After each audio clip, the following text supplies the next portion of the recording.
¿Quién vendrá a salvarte cuando todo se desborde y estés a punto de ahogarte? Nadie ve por nadie, todos cuidan su culo, excepto pasadores que vendrán seguro.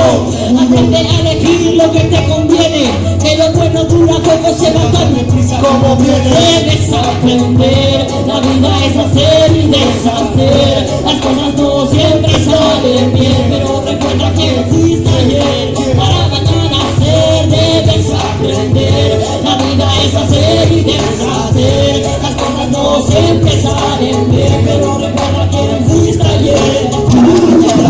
Recuerda que primero tienes que saber cómo eres tú. Cuando la soledad se asoma tu mar de inquietud, los problemas que se hay para que la actitud y la forma que lo lleves depende de tu actitud. No puedes hacer nada en continuo proceso, buscamos progreso en una vida de excesos. Todo cae por su peso y hay pesos que te ahogan. El principio y el fin de la mano dialoga, decisiones que se pueden convertir en soga. Cuidado con las compañías y con las drogas. Cuidado que esto es como un juego, al principio todo va bien empezado, bajas luego sentirás el vacío, todo se vuelve tan frío. Antes de caer debes prepararte, porque lo que sigue es volver a levantarte. Debes aprender, la vida es hacer y deshacer. Las cosas no siempre salen bien, pero recuerda quién fuiste ayer para mañana ser. Debes aprender, la vida es hacer y deshacer. Las cosas no siempre salen bien, pero recuerda quién fuiste ayer